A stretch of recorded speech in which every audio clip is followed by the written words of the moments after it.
This is the first time I've ever fooled one of these motors before. These big ones are like that, a Honda, and so I didn't know what I was doing really. Got it. Ooh, man, it's kind of hot. Don't do that. You see the smoke rolling right off there. But anyway, it took me a while to get it going. This little thing here goes to that little anti-backfire deal, and I didn't even know it had one until I took the carburetor off, but it seemed like it wasn't getting no gas, and that's the obvious reason why it wasn't. And then, so you have to have that hooked up to a deal like this. And let's see, what else did I do? I got the starter, of course, a few days ago. For it's not hot yet, but then this other little gizmo over here. Don't touch that now. It's hot. Anyway, that bracket was busted, so the oil filter.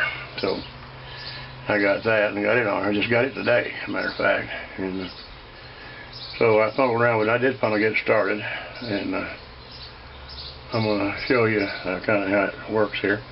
I expected smoke more than it did, because you can't probably see it, but over there, the oil, that's an oil tank off of a golf cart, an oil injector pump tank, and so I'm using that for the gas tank for here, and I got it hooked through a filter here and a little oil filter, and then it goes into the fuel pump back there, which is one of the pulse operated ones, like a lot of things have.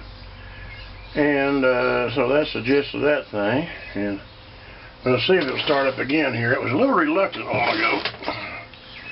I did have this thing hooked on up there, but I might take my temper now if I do that. Just run it off of this little jump starter thing here. Let's see, this is the choke up here. Let's see. Yeah, that's going to take off.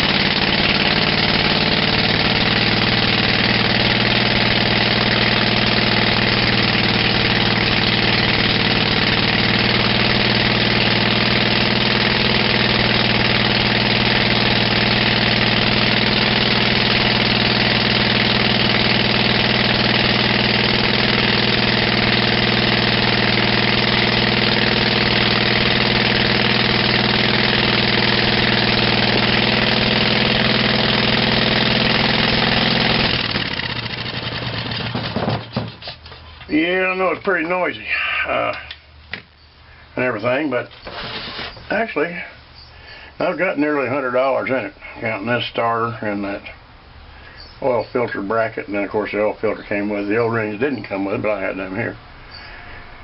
That's the gist of the deal. I mean, it seems to run pretty good. It's hadn't run for a while, so, and actually probably a good thing I did take the carburetor off, because there was some water in the bowl. Hell, it's been laying out in the junkyard, you know, and the spark plugs I got on here are just CJ8s. They're out of a lawnmower, and that's not the right ones. I'll probably get the right ones and everything, but that didn't clean up as good as I'd like for it to, but it's all right. Well, anyway, that's the thing. I think this is the charging wires, but I don't know. I suppose there's a rectifier or something that goes with that. I don't want to keep that hooked up. But anyway, I'm just real happy that it runs, and you know, you take a gamble sometimes. I don't know. I thought, well, you know, it was kind of a calculated risk in a way, because I'd taken so much stuff apart and looked at it before, checked for fire, checked for compression as best I could, and everything looked good. I just couldn't figure out why they'd throw the motor away like that. I guess they did rob the starter off, and that little thing got broke when they tussled it around. Such as it is, I made these little things. They really should be same size inside as this is on the outside. But now it'll be all right. It won't be too restricted, I guess. But don't have much else to say. I don't have an air cleaners thing for it and all that. So that's the way that goes, I guess. But anyway, that's just an update. I want to let everybody know that my scrapyard refugee that came back to life for a while anyhow. Well, as usual, thanks for watching and thanks for subscribing.